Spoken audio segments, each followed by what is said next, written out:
When 17-year-old Marcus Thompson walked onto the stage of Lincoln High School's packed auditorium, clutching a worn copy of The French Connection, nobody expected what was about to unfold.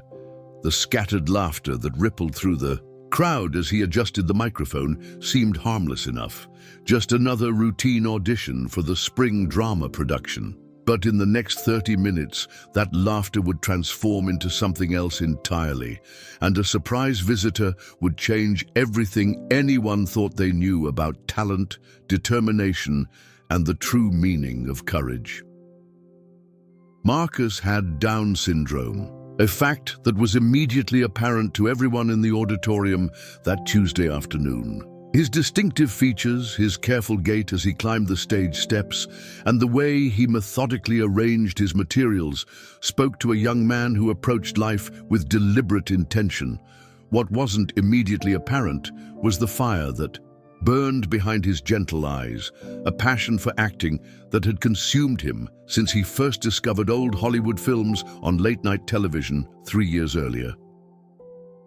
The auditorium buzzed with the typical energy of a high school drama tryout.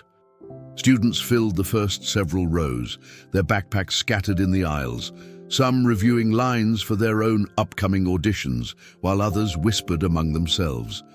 Teachers occupied the middle section, clipboards in hand occasionally, glancing up from their grading to observe the proceedings. Parents dotted the back rows, having arrived early to secure good seats for what they hoped would be their children's moment to shine. At the judges' table, 3 figures sat with varying degrees of attention. Mrs. Patricia Holland, the drama teacher for over 2 decades, leaned forward with genuine interest, her silver hair catching the stage lights as she made notes on her scoring sheet. Beside her, Mr. James Nash, the assistant principal, checked his watch repeatedly, clearly hoping the auditions would wrap up before his next meeting. The third judge, guest director Cameron Foster from the local community theatre, scrolled through his phone with barely concealed impatience, having already decided that high school auditions rarely produced anything worth his time. Comment where you're watching from today. We love hearing from our viewers around the world. The atmosphere in Lincoln High's auditorium was exactly what you'd expect on a crisp October afternoon. Autumn sunlight streamed through the tall windows, casting long shadows across the worn carpet of the aisles. The stage, modest but well-maintained, featured a simple backdrop of black curtains that had seen countless student performances over the years. The scent of floor polish mixed with the lingering aroma of cafeteria food from lunch period created that distinctly scholastic atmosphere that anyone who'd spent time in a public school would recognize instantly. Marcus Thompson had been preparing for this moment for months. His bedroom walls at home were covered with printouts of monologues, character analysis notes written in his careful handwriting, and photographs of his favorite actors. Gene Hackman topped that list, specifically his portrayal of Detective Jimmy Popeye Doyle in The French Connection. Marcus had watched that film dozens of times, studying every gesture, every inflection, every moment of controlled intensity that made Hackman's performance legendary. His parents, David and Sarah Thompson, had initially expressed concerns when Marcus announced his intention to audition for the drama club. They worried about potential disappointment, about whether their son would face ridicule or rejection. But Marcus had been insistent, demonstrating a level of determination that both impressed and concerned them. He practiced his chosen monologue every evening after dinner, performing it for his younger sister, Emma Ramos, who lived next door with their aunt's family, and gradually winning over his parents with his obvious dedication and surprising talent. The students in the front rows represented the usual suspects of Lincoln High's drama department.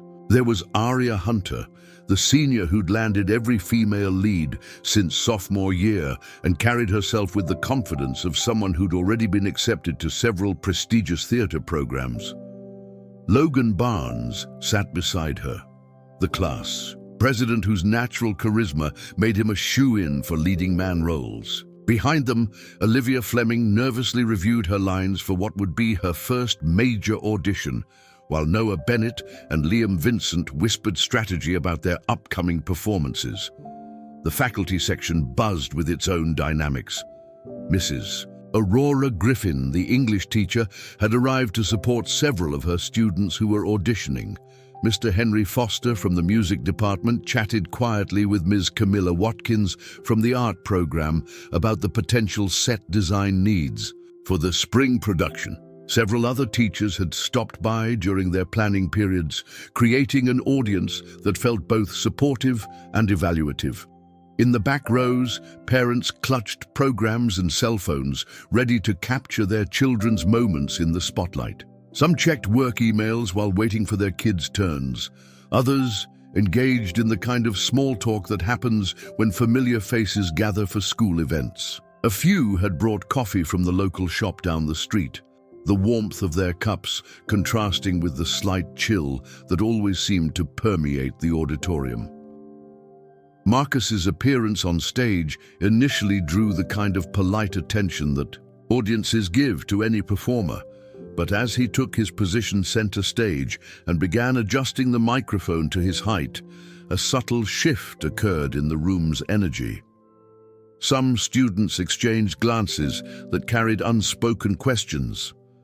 A few parents leaned forward slightly, their expressions mixing curiosity with uncertainty.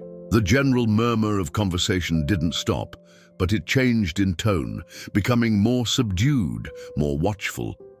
Mrs. Holland had worked with special needs students throughout her career and recognized immediately both the courage it took for Marcus to be on that stage and the potential for this moment to become something either beautiful or painful. She'd seen how teenage audiences could react when faced with something outside their usual experience. Her pen hovered over her evaluation sheet as she silently hoped that whatever was about to unfold would lean toward kindness rather than cruelty. Cameron Foster, the guest director, finally looked up from his phone as Marcus began speaking. Foster had built his reputation directing community theater productions that attracted audiences from 3 counties over. He prided himself on having an eye for raw talent, though he privately doubted he'd find any in a high school auditorium. His expression, as he observed Marcus, suggested he was already forming judgments, his professional demeanor carrying hints of skepticism that anyone paying attention could easily read. The lighting technician, a student named Lucas Turner who volunteered with the drama department, made subtle adjustments to ensure Marcus was properly illuminated. From his position in the booth at the back of the auditorium, Lucas had a clear view of the entire audience and could see the various reactions playing out across different sections of the room. Some faces showed genuine interest, others displayed a barely concealed amusement, and a few carried expressions that suggested they were already writing off the performance before it began. Marcus himself seemed oblivious to the complex dynamics playing out in his audience. He stood at center stage with a composure that surprised many observers, his focus entirely on the task ahead. In his mind, he wasn't in a high school auditorium facing a potentially judgmental crowd. He was Detective Jimmy Doyle, a tough New York cop dealing with the complexities of law enforcement in a morally ambiguous world. The transformation was subtle but noticeable to anyone paying close attention. His posture shifted slightly, his breathing changed, and something in his eyes suggested he was accessing a part of himself that most people in that room had never seen. The auditorium's acoustics carried every sound with crystal clarity. The gentle hum of the ventilation system, the occasional creak of seats as people adjusted their positions, the distant sound of hallway traffic as other students moved between classes, all of it created a backdrop that somehow made the space feel both intimate and exposed. It was the kind of environment where a whisper could be heard 3 rows away and where every reaction, no matter how small, became part of the collective experience. As Marcus opened his mouth to begin his monologue, several things happened simultaneously. Across the auditorium, some students unconsciously leaned forward, their natural curiosity overcoming any preconceptions.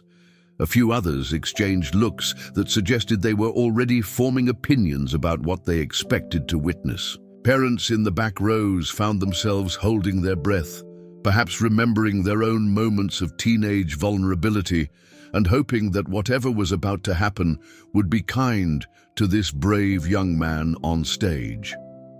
The judges' table represented three very different perspectives on what was unfolding. Mrs. Holland embodied the educator's hope that every student would find their moment to shine, regardless of the obstacles they faced. Mr. Nash carried the administrator's concern for maintaining order and ensuring that all students had positive experiences during school events. Cameron Foster represented the professional world's often harsh realities, where talent was measured against commercial standards and sentimentality rarely influenced casting decisions. Behind the scenes, other students waited for their turns to audition, some running through their lines one final time, others watching Marcus's performance with varying degrees of attention and interest. A few seemed genuinely supportive, while others appeared more focused on their own upcoming moments in the spotlight. The backstage area carried its own energy, a mixture of nervousness, excitement, and the kind of competitive tension that always surrounds auditions. The moment stretched out, pregnant with possibility and uncertainty.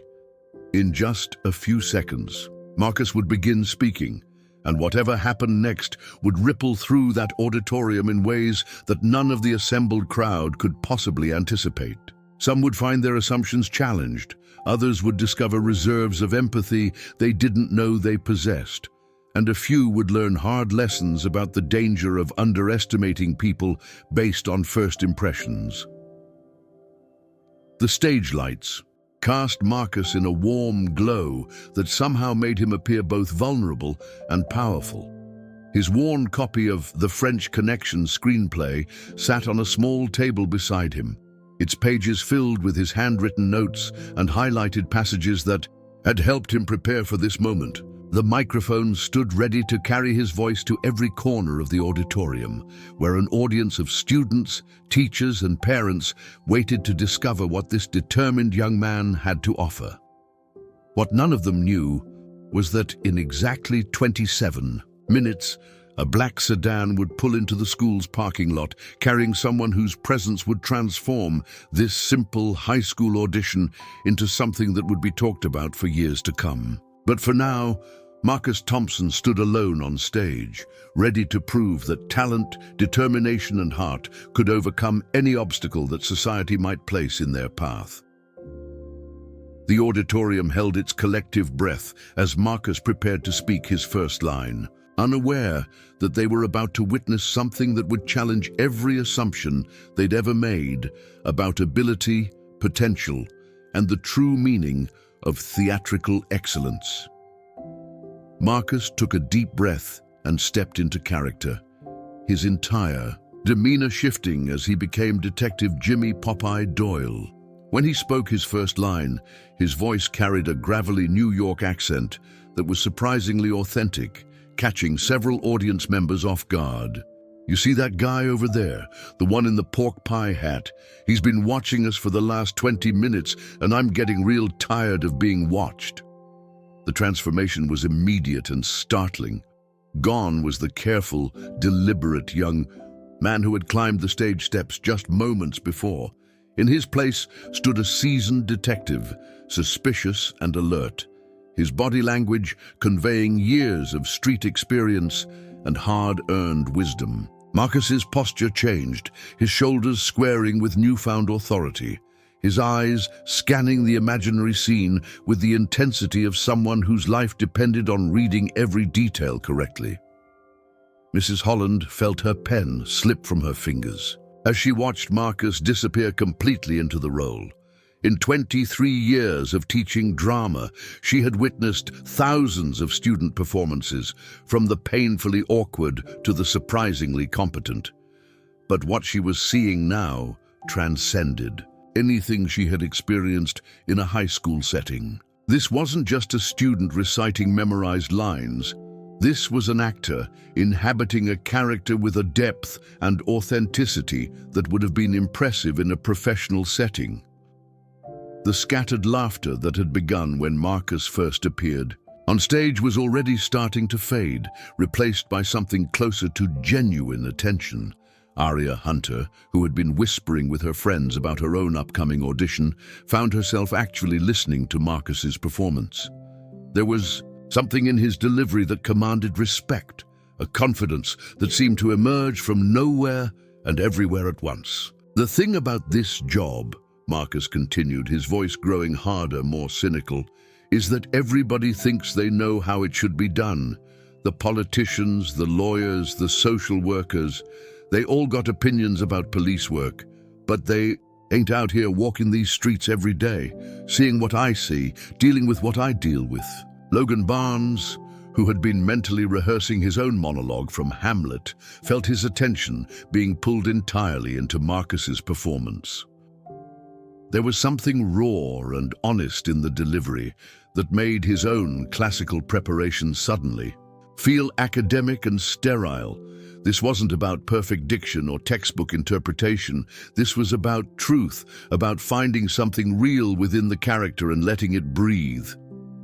Cameron Foster slowly looked up from his phone, his expression shifting from bored tolerance to reluctant interest.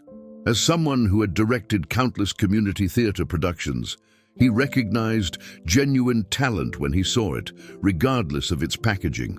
The kid on stage was making choices, real artistic choices, that demonstrated an understanding of character motivation that Foster rarely saw in actors twice Marcus's age. The monologue Marcus had chosen came from a pivotal scene in The French Connection, where Detective Doyle reflects on the moral ambiguity of police work, the thin line between justice and vengeance, and the personal cost of maintaining order in a chaotic world. It was a complex piece, requiring an actor to convey layers of cynicism, vulnerability, and determination simultaneously. That a 17-year-old with Down syndrome was not only attempting such material, but succeeding at it seemed to defy every conventional expectation. "You want to know what really gets to me?" Marcus asked, his voice dropping to a whisper that somehow carried to the back of the auditorium. "It's not the criminals. Hell, at least they're honest about what they are.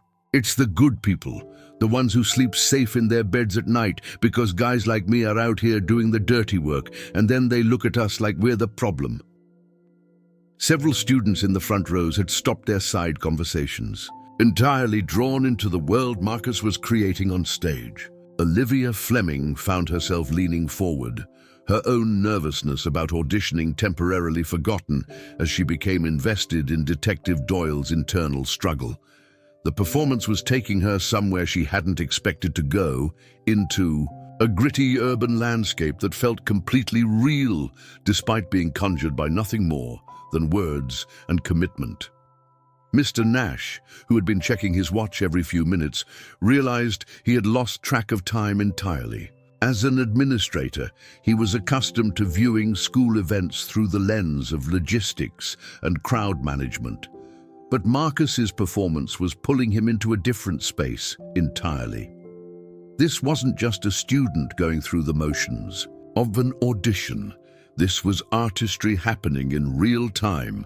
The parents in the back rows were experiencing their own form of transformation. Many had arrived with the typical expectations of a high school drama audition, well-meaning but amateurish performances by teenagers still learning their craft. What they were witnessing instead challenged every assumption they might have made about ability, potential, and the relationship between disability and artistic excellence. "I've seen things," Marcus continued, his voice growing stronger, more passionate, "that would make your worst nightmares look like fairy tales.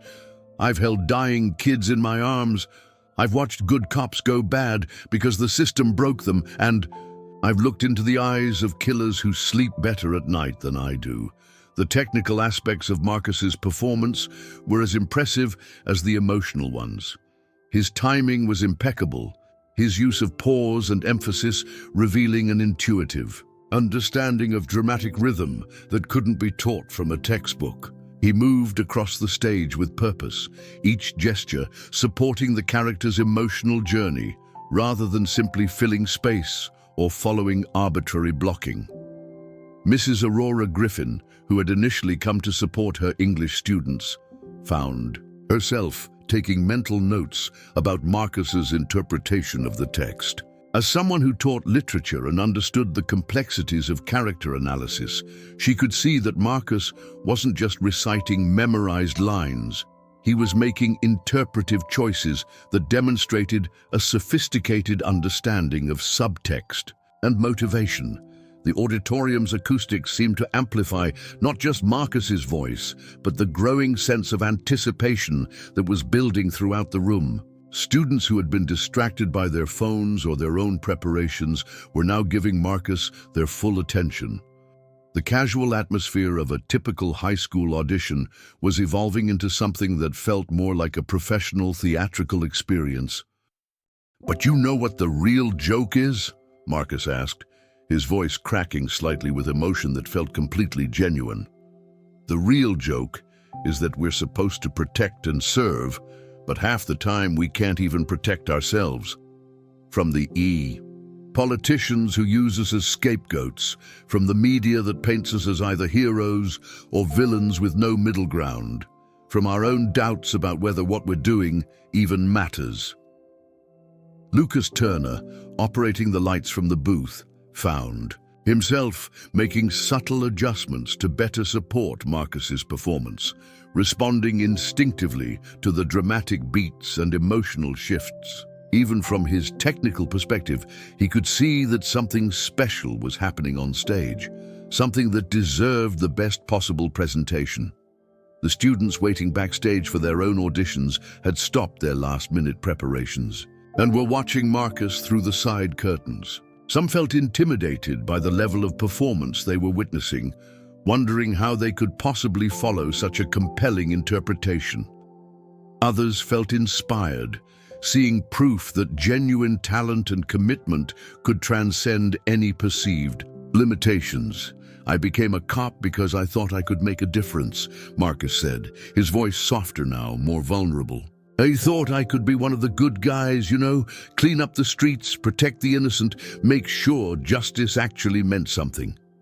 The judges' table had become a study in contrasts. Mrs. Holland was furiously scribbling notes, trying to capture not just her evaluation of Marcus's technical skills, but her thoughts about the broader implications of what she was witnessing. Mr. Nash had abandoned all pretense of checking his schedule and was watching with the focused attention of someone witnessing something unprecedented. Cameron Foster had put his phone away entirely, his professional skepticism giving way to genuine engagement with the performance. "But the streets have a way of teaching you lessons you never wanted to learn," Marcus continued, his portrayal of Detective Doyle's disillusionment so convincing that several audience members felt genuinely moved by the character's pain.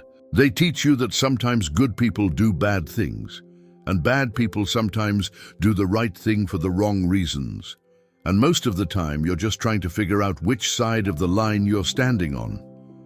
The emotional weight of the monologue was building toward its climax, and Marcus was carrying the audience with him on Detective Doyle's journey through moral complexity and personal doubt. His performance had transcended the simple recitation of lines and become a genuine exploration of character psychology, delivered with a raw honesty that was affecting everyone in the auditorium.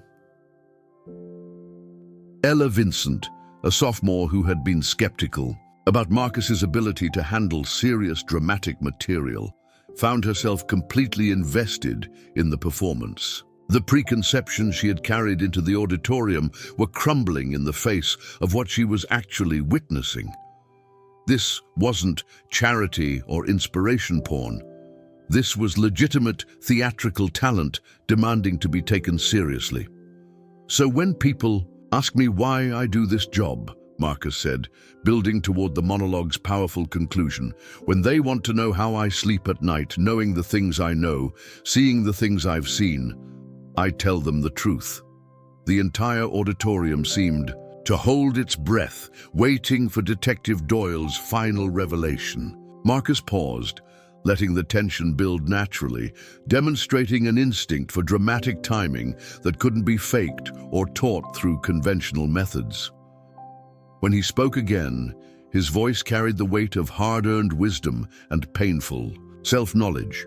I tell them that somebody has to stand between the darkness and the light, even if that somebody gets a little dirty in the process. Somebody has to be willing to make the hard choices, to carry the weight that other people can't handle. And if that somebody happens to be me, then I guess I better figure out how to live with it. The silence that followed Marcus's final line was profound and complete.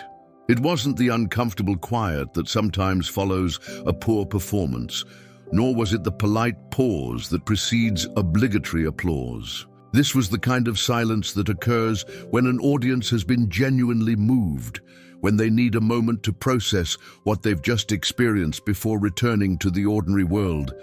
Mrs. Holland realized she had been holding her breath for the last 30 seconds of the performance. As Marcus took a small bow and began to gather his materials, she found herself struggling to organize her thoughts. How did one evaluate a performance that had exceeded every reasonable expectation? How did she convey in her written comments that she had just witnessed something that would fundamentally change how she thought about talent, ability, and the transformative power of genuine artistic commitment? The applause, when it finally came, started slowly but built steadily as more and more audience members joined in. It wasn't the kind of polite clapping that typically followed student auditions. This was genuine appreciation for a job exceptionally well done. Some students were clapping with obvious surprise, others with newfound respect, and a few with what looked like genuine admiration. But even as the applause continued, Marcus seemed unaware of the small miracle he had just performed. He carefully placed his script in his backpack, adjusted the microphone back to its original position, and prepared to leave the stage with the same deliberate care he had shown when arriving. To him, he had simply done what he came to do, perform a monologue to the best of his ability. The fact that he had shattered assumptions and challenged preconceptions seemed to be the furthest thing from his mind. As Marcus made his way toward the stage steps, several students found themselves seeing him differently than they had just 10 minutes earlier. The young man descending from the stage wasn't someone to be pitied or patronized.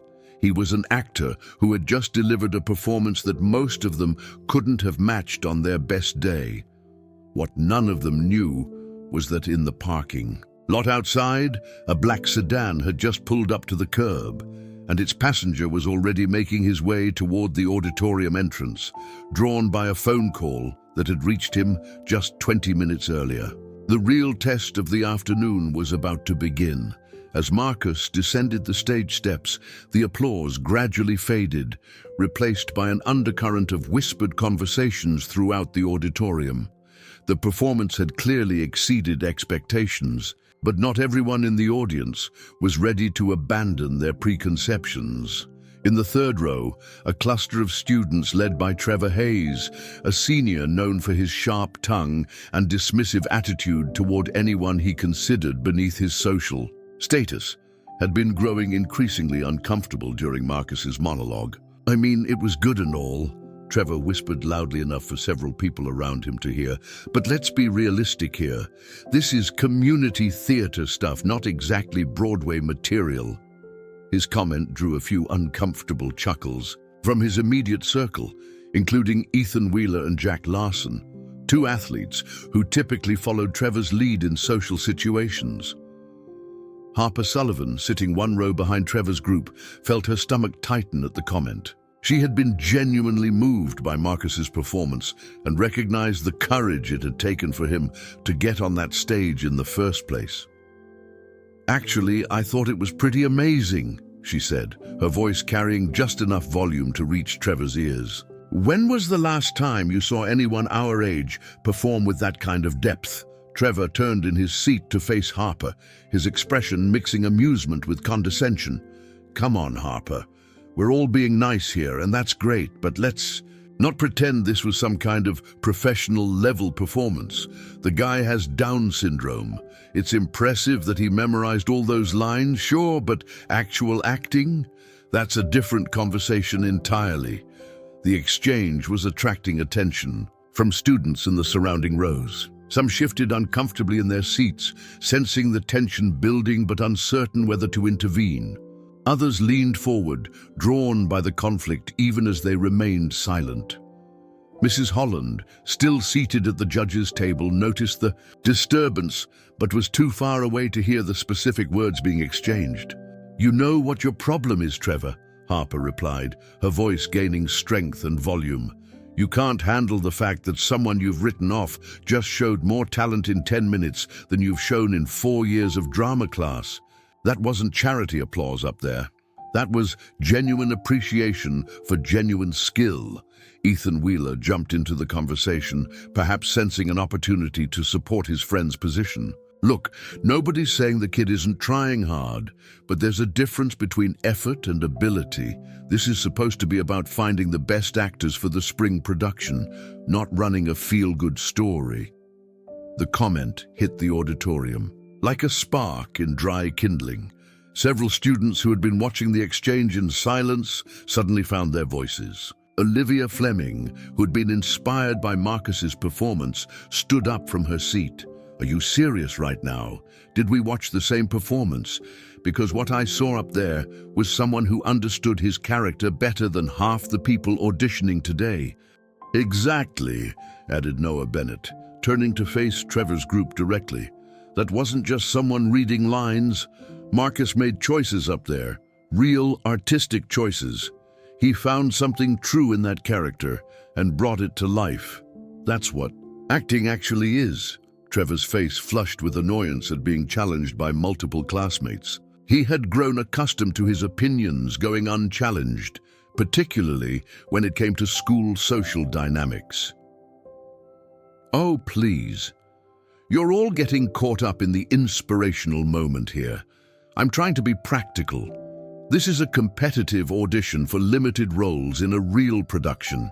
Are we really going to pretend that giving someone a part because it makes us feel good about ourselves is fair to everyone else who's actually qualified?" The word qualified hung in the air like a thrown gauntlet.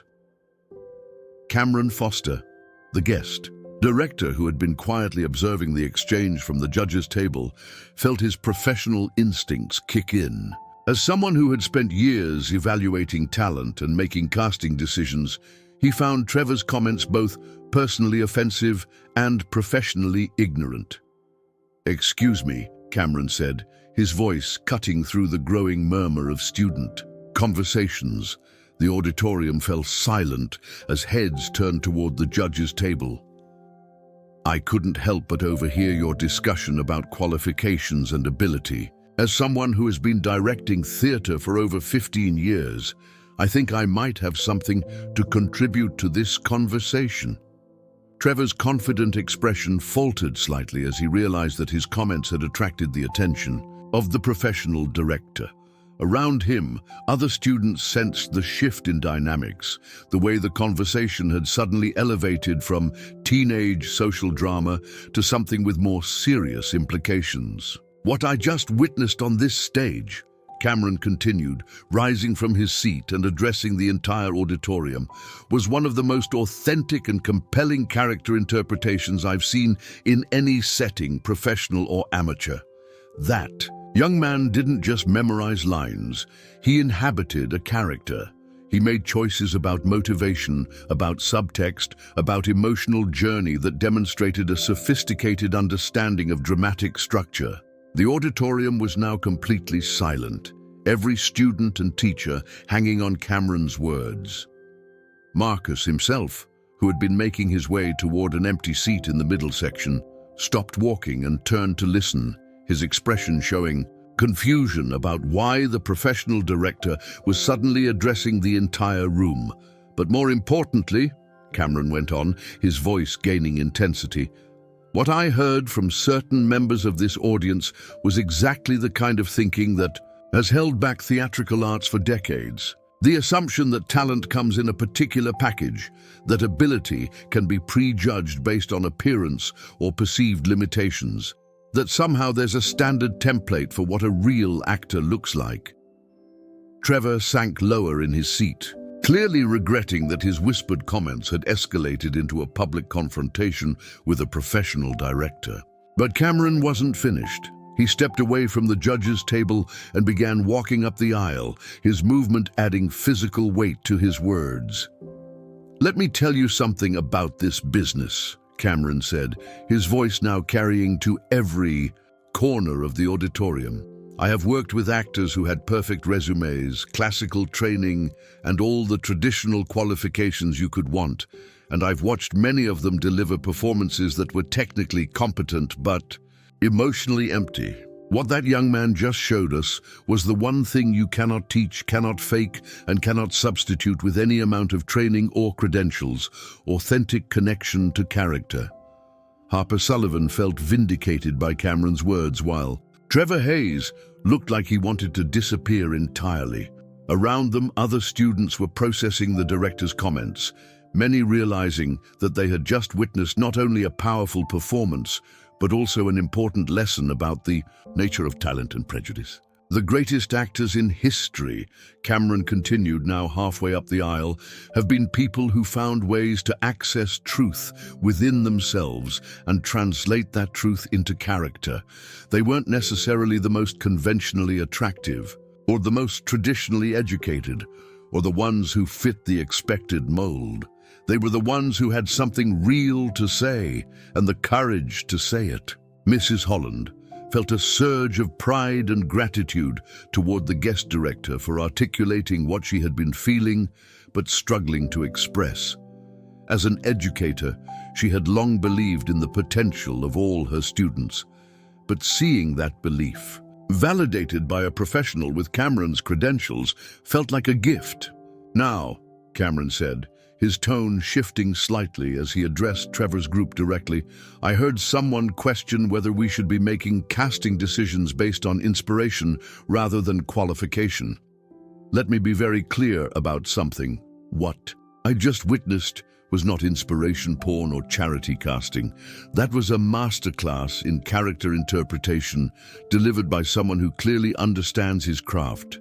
The silence in the auditorium was now so complete that the distant sound of traffic from the street outside seemed unnaturally loud.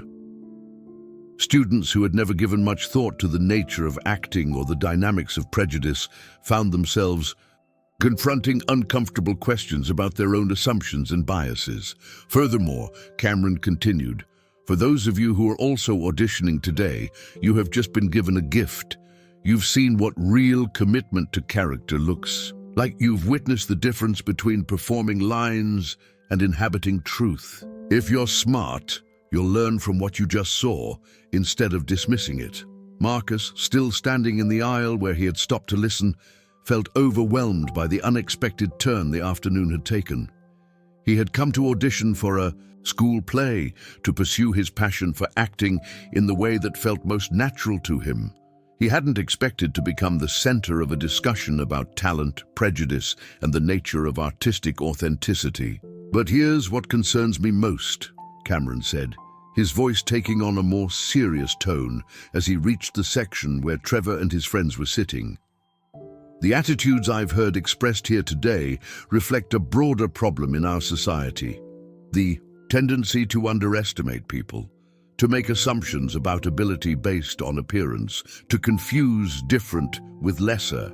Several parents in the back rows found themselves nodding in agreement, recognizing truths about their own experiences and observations.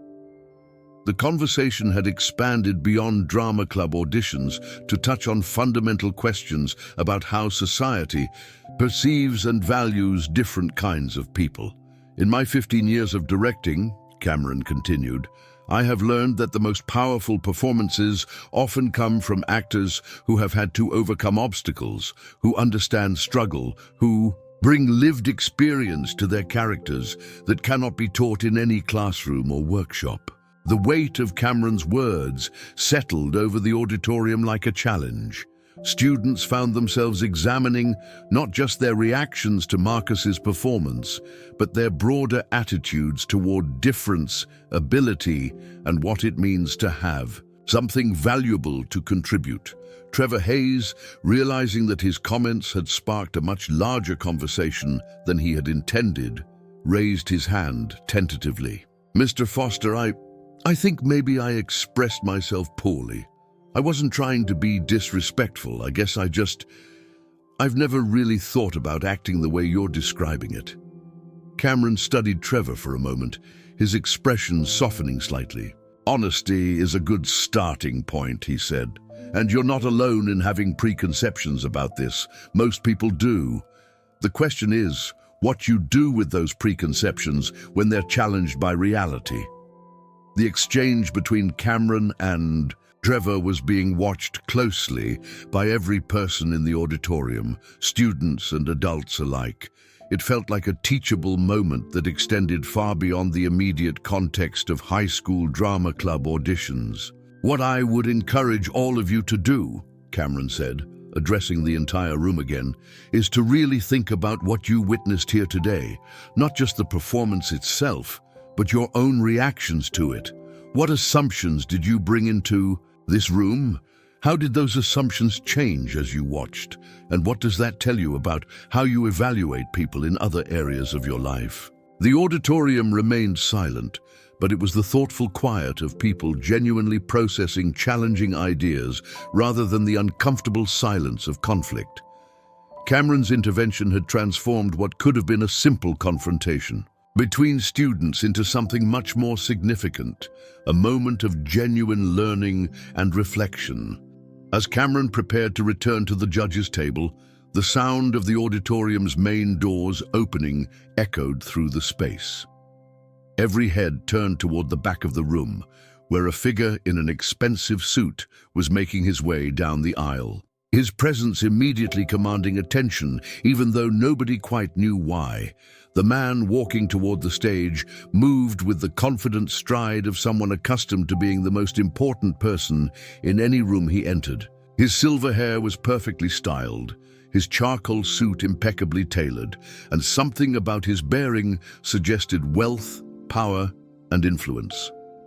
As he drew closer, a few people in the audience began to whisper among themselves, trying to place the familiar face.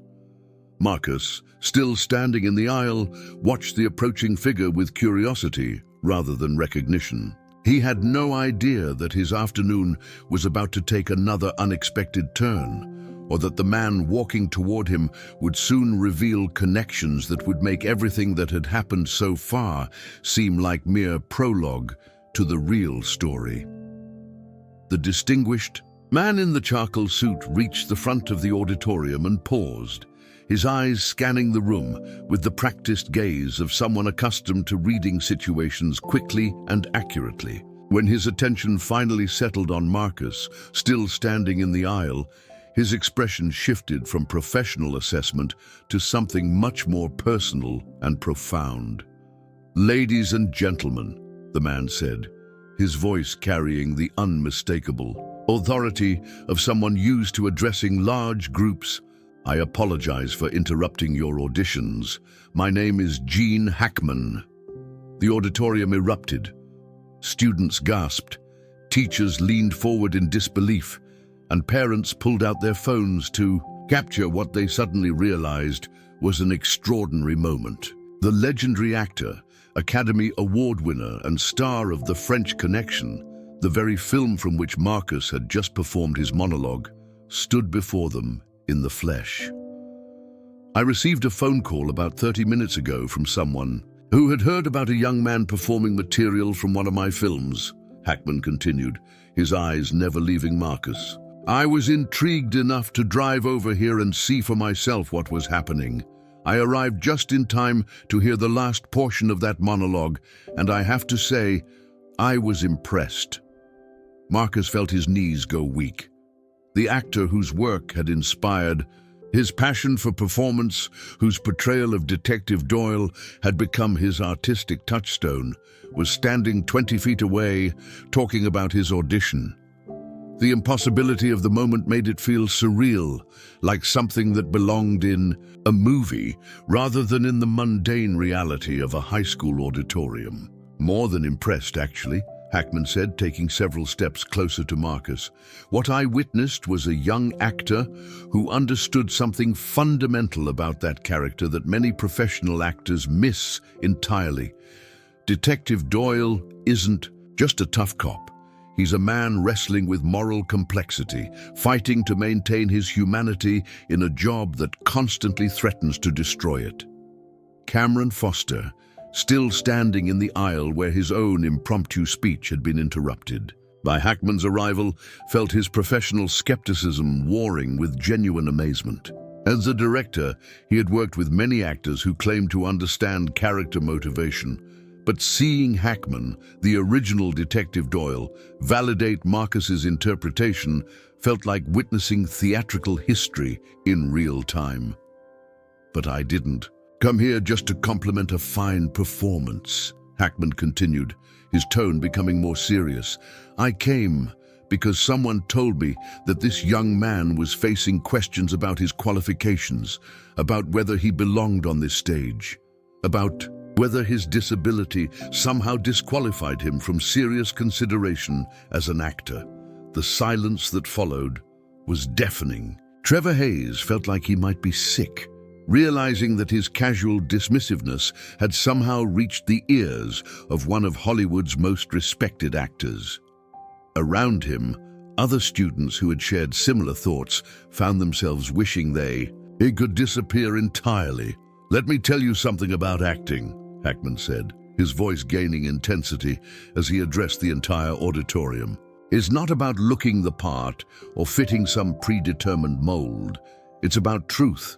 It's about finding something real within yourself and having the courage to share it with an audience. What I just heard from this young man was more truthful, more authentic than 90% of the performances I see in Hollywood. Mrs. Holland felt tears forming in her eyes as she watched one of her students receive recognition from a legendary performer. In all her years of teaching, she had never imagined that a simple high school audition could attract this level of attention or validation. I've worked with actors who had every advantage: classical training, perfect looks, powerful agents, unlimited resources, Hackman continued, moving closer to Marcus with each sentence. And I've watched many of them struggle to find even a fraction of the authenticity that this young man just demonstrated effortlessly. Marcus finally found his voice, though it came out as barely more than a whisper. Mr. Hackman, your performance as Detective Doyle changed my life. I've watched The French Connection maybe 50 times, studying every scene, every choice you made. You made me want to be an actor. Hackman's expression softened as he looked at the young man before him. And from what I just witnessed, you already are an actor, not someone who wants to become one, not someone who's learning to be one. You are one. The question isn't whether you have talent. The question is what you're going to do with it. The legendary actor turned to address the broader audience, his presence commanding absolute attention from every person in the room. I want to share something with all of you about the nature of performance, about what it really means to be an actor, and about why the young man standing before you represents everything that's right about this art form. Students who had been taking selfies and recording videos suddenly put their phones away, sensing that they were about to hear something important, something that deserved their full attention rather than their social media feeds. When I was preparing for the role of Detective Doyle, Hackman said, I spent months researching, talking to police officers, walking through the neighborhoods where the character would have worked. I was trying to understand not just what he did, but who he was, his fears, his motivations, his internal contradictions. The auditorium had never been quieter. Even the usual background sounds of a school building seemed to have stopped, as if the entire institution was holding its breath to hear what the acclaimed actor had to say. But all of that preparation, all of that research, would have been meaningless without one crucial element: the ability to access genuine emotion, to find truth within myself that I could translate into character. That's the gift that separates real actors from people who are simply reciting lines. Hackman paused, letting his words sink in before continuing. What I heard in this young man's performance was that gift in its purest form. He didn't just understand Detective Doyle intellectually, he felt him. He lived in his skin. He made choices that came from a place of genuine emotional truth.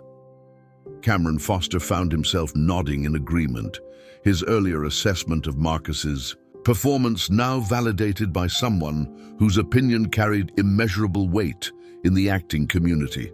As a director, he understood how rare it was to encounter natural talent of this caliber, regardless of the package it came in. Now, I understand that some people in this room have questioned whether this young man is qualified to be considered seriously as an actor, Hackman said, his tone taking on a sharper edge. Let me address that directly. In my 50-year career, I have worked with hundreds of actors. I have seen talent in many forms, and I have learned to recognize authenticity when I encounter it.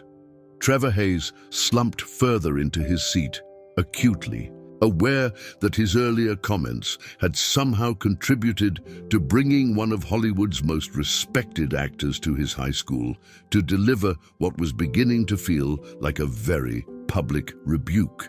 Qualification isn't about conforming to expectations, Hackman continued. It's about having something real to offer, something genuine to communicate. It's about understanding human nature deeply enough to inhabit other people's experiences convincingly. And by those standards, the only standards that actually matter in this business, the young man who just performed that monologue is more qualified than most people who make their living as actors. Marcus felt overwhelmed by the praise, but also by the weight of suddenly being held up as an example in front of his entire school community. He had wanted to pursue acting because he loved it, because it felt natural to him, not because he wanted to make a statement about disability or challenge anyone's preconceptions. But there's something else I want to address, Hackman said, sensing Marcus's discomfort and shifting the focus slightly. I've heard that some people view this as an inspirational story, something heartwarming about overcoming obstacles. Let me be clear about something. What I just witnessed wasn't inspirational. It was professional. It was craft. It was artistry. The distinction hit the auditorium like a revelation. Several students and teachers found themselves reconsidering not just their reactions to Marcus's performance, but their broader understanding of what it means to approach people with disabilities, with genuine respect rather than condescending admiration. The inspiration here, Hackman continued, should come from witnessing someone pursue their passion with dedication and skill, not from watching someone overcome a disability to achieve something supposedly beyond their capabilities. This young man didn't overcome anything to deliver that performance. He simply did what good actors do. Harper Sullivan felt a surge of gratitude toward Hackman for articulating something she had been feeling but couldn't quite express. The performance had been powerful, because it was good acting, not because it was surprising coming from someone with Down syndrome. Now, Hackman said, turning back to Marcus, I have a question for you. What are your plans? Where do you see your acting career going from here? Marcus took a deep breath, trying to process the surreal nature of being asked about his career. Plans by Gene Hackman in front of his entire school. I want to keep studying, keep learning. I know I have a lot to learn about technique and training. I'd like to audition for more productions, maybe try community theater. Good, Hackman said with evident approval. That's exactly the right approach. Talent is just the starting point. Craft is what turns talent into artistry. You have the foundation. Now you need to build on it. The legendary actor reached into his jacket pocket and pulled out a business card, which he handed to Marcus. That's my agent's information. I want you to call him next week. Tell him I sent you and that I think you have potential worth developing. He works with actors at all levels, and I think he could help you find the right training opportunities. The auditorium buzzed with excitement as students realized they were witnessing not just a celebrity appearance, but potentially a career-changing moment for one of their classmates. Marcus stared at the business card in his hand as if it might disappear if he looked away. And to everyone else in this room, Hackman said, addressing the broader audience one final time, I want you to remember this moment. Remember that talent comes in many forms, that assumptions can blind us to excellence, and that the most powerful performances often come from people who have something real to say because they've lived through real experiences. The actor paused, scanning the faces in the auditorium one more time. This young man just gave you a masterclass in authentic performance. If you're smart, you'll learn from it. And if you're planning to continue in theater, you'll remember that the goal isn't to fit a mold. It's to break it, to find new ways of telling truth through character. With that, Gene Hackman shook Marcus's hand, nodded to the judges' table, and began walking back up the aisle toward the exit. The auditorium remained silent until he reached the doors, and then erupted in applause that continued for several minutes after he had disappeared into the hallway. Marcus stood holding the business card, surrounded by classmates who were seeing him with entirely new eyes, processing the fact that his simple audition had somehow attracted the attention of a Hollywood legend and potentially changed the trajectory of his life forever. Mrs. Holland finally managed to speak, her voice carrying across the still buzzing auditorium. Well, she said, I think it's safe to say that was the most memorable audition in Lincoln High School history. As the initial excitement began to settle, students and teachers found themselves reflecting not just on the extraordinary visit from Gene Hackman, but on everything that had led up to it, the performance that had started it all, the assumptions that had been challenged, and the lessons that had been learned about talent, prejudice, and the true meaning of artistic authenticity. The afternoon that had begun as a routine high school drama audition had transformed into something much more significant, a moment that would be remembered and discussed for years to come, a reminder that excellence can emerge from the most unexpected places, and that the courage to pursue one's passion can sometimes lead to extraordinary recognition. But for Marcus Thompson, the most important thing wasn't the celebrity endorsement or the business card in his pocket. It was the validation that his love for acting, his dedication to his craft, and his authentic approach to character were not just acceptable, but exceptional. He was an actor, and now the whole world knew it.